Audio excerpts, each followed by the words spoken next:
What's going on, YouTube? This is SG1 Sports. You're watching our college football channel. Time for my Week 6 predictions. We've got some pretty good games this weekend, and let's jump right into it. We're going to take a look at 10 of the biggest games, and we'll start with LSU, Missouri. Noon Eastern time on ESPN. LSU's favored by 6.5 points in this game.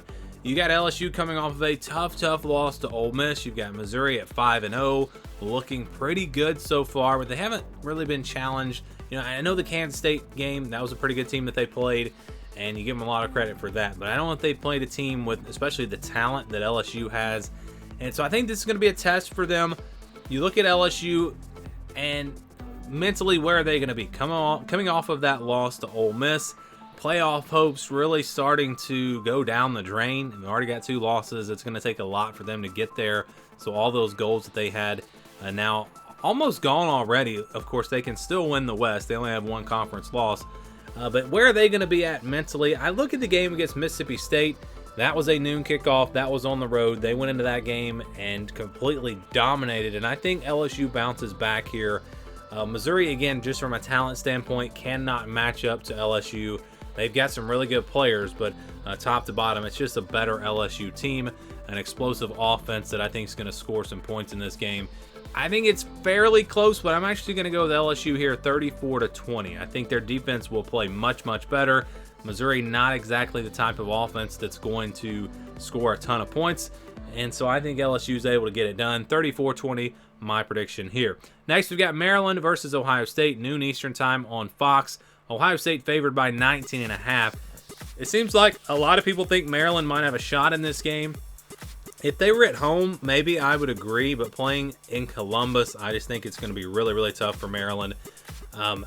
They've looked good so far, but I'm not buying them just yet. I haven't really played anyone really good at all. And so I think Ohio State, because of their improved defense, the way they've been playing on that side of the ball, the way the offense is starting to play a little bit better now. I know the Notre Dame game, they didn't look great there, but that's a really good defense. So I think the offense, with the bye week, they come out ready to go, and I think they take care of business here. Win easily. 45-17 my score. The Buckeyes, again, win big. Next, we've got Oklahoma, Texas, noon Eastern time on ABC. Texas favored by 6.5 points. This is going to be a great one. It always is. This rivalry is hard to predict. Underdog wins a lot of times. Texas has looked great so far this season. Oklahoma has looked very good, but they haven't really played anyone. I just look at the mentality of this Oklahoma team, the way they've improved on defense, and the fact that they got beat so bad last year. They were embarrassed last year. I think they really come out motivated. I think Dylan Gabriel, having him will be the difference. He'll play really well. This is nothing against Texas. I have Texas as the #1 team in the country right now, but I just think that the signs point towards an upset here. I think Oklahoma pulls it off. It happens all the time in this rivalry. I don't really know I just don't know about Oklahoma. So it's potentially way off the mark. I know Texas is really good, and I just don't know for sure. I think Oklahoma's really good, but we'll find out in this game. I'm going to just pick the upset, though. Sooners win it 26-24. Close game, but it's, again, a rivalry that anything can happen, and I'm going to say we see an upset here.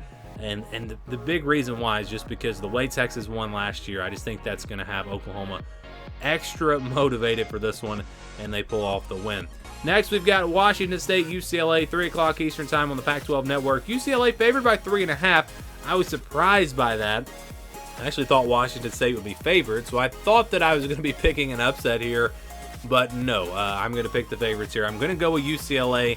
I think playing at home, you look at Dante Moore and the fact that he's getting more and more experience, getting more comfortable back there. I think he'll play well. Washington State's a really good team, but I think UCLA at home pulls off the upset. Well, not the upset, 31-20. It feels like an upset because you've got an unranked team playing the number 13 team in the country, but again, UCLA is actually favored here. But I'm going with the Bruins, 31-27 to get a huge win here.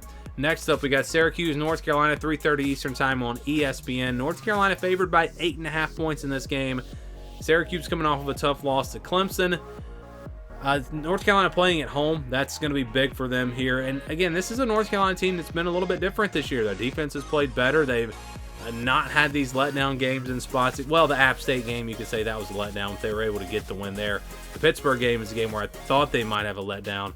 It's just a good team. I think North Carolina's a good team. I don't think Syracuse is great, and North Carolina is also playing at home, so I think they win pretty big. 35-20, my prediction here, going with the Tar Heels.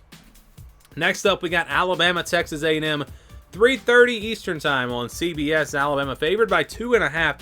When is the last time that Alabama was favored by less than a field goal in a regular season game? Maybe it wasn't that long ago. I really don't know, but it feels like they're always at least a 6 or 7 point favorite. Texas A&M, tough place to play. And how about the fact that Texas A&M is still not ranked? This is potentially, in my opinion, a top 10 team, and they're not even ranked. That is very surprising. Alabama coming in here. So I'd said the other day, I've been the voice of reason with Alabama. I was in the beginning of the season, the preseason, I was not on board with those that said they were going to win the national championship, and I was also not on board with those that said they were going to lose 4 or 5 games. I was kind of in the middle, and then I thought I had them losing to Texas originally in the preseason, and they did lose to Texas. And then everyone thought this team was horrible. You look at the South Florida game, I said just wait, Jalen Milroe, they'll stick with him, they'll be fine, they'll be a good team. They took care of business against Ole Miss. And for Texas A&M, this is just a good team. They have a ton of talent. I know Connor Wigman's out, but Max Johnson is an experienced player. He's played in big games before, and so I'm not too worried about that. I think that Alabama's going to have some problems here because you're not going to be able to be one-dimensional against this Texas A&M defense. They haven't been great all year, but they've been getting better, and they're really good on third downs. And if you get into a 3rd and long situation, I just don't see Jalen Milroe being able to throw the ball and pick up a lot of first downs. So I think this is probably a lower scoring game. I think both defenses will play well. I had Texas A&M winning this game in the preseason. Remember, I changed my Texas-Alabama pick to Alabama, changed it away from the preseason prediction. I'm not going to make that mistake here. I'm sticking with Texas A&M. I think the Aggies win at home 24-20. Again, a pretty low scoring game. Defensive battle here, but I think Texas A&M is able to get it done. Home field advantage, the difference, and again, Alabama's limitations in the passing game, I think, will cost them, very similar to that Texas game. Next, we've got UCF versus Kansas, 4 o'clock Eastern Time on Fox. Kansas favored by 2.5 points. UCF coming off of a very tough loss. This should be a great game, a shootout. I think we'll see a ton of points. I'm going to go with the home team. I don't know if Jalen Daniels, hopefully he can play this week. But if even without him, I would probably go with Kansas in this one. 41-38. I think they bounce back from that tough loss to Texas. Next, we've got Colorado and Arizona State, 6:30 Eastern Time on the Pac-12 Network. Colorado favored by 4.5 points. I said this in the Upset Alert video. The last time they were favored by, not a huge favorite, but the last time they were favored against Colorado State, they wound up having to go to overtime to win that game. How do they play when they're not in that underdog role? That'll be interesting. Arizona State, I think, will be really fired up for this game. This will be huge for them. A win here could really change their season, and I think they'll play that way. I think they'll play really tough. I'm going to go with Colorado to squeak it out, though. I think Deion Sanders' team gets it done. Shadir Sanders makes some plays late. They find a way to win. Maybe come from behind, but they get it done. 35-31. Next, Kentucky, Georgia, 7 o'clock Eastern Time on ESPN. Georgia favored by 14.5 points. A number 1 team in the country, but they have not looked like it. I think this week they will. I'm just kind of waiting on that defense to play the way I think a lot of us think that they're capable of playing. The quarterback position's actually been good. Carson Beck's been really good. They need some guys to step up and catch the football besides Brock Bowers. They need the run game to do a little bit better, but I just feel like it's the defense for Georgia that finally shows up. I think they play really, really well in this game. After some close games, Kirby gets into them. They come out fired up, and they take care of business here. 34-13, they win pretty big. I don't think it's really close at all. Next, we've got Notre Dame, Louisville, final game here. 7:30 Eastern Time on ABC. Notre Dame's favored by 6.5 points. This should be a really good game. Louisville's a good team. I don't think that they're on Notre Dame's level, though, but playing at home, it gives them a chance. I believe in this Notre Dame team. I think they're really, really good. That one play against Ohio State could potentially cost them a shot at the college football playoff. But I think Notre Dame's a good team. I think that they just are a little bit ahead of where Louisville is right now, and even on the road, I think they get it done. 26-17, going with the Irish to win this one. So give me your predictions on these 10 games. Who do you have winning? Let me know down in the comments below.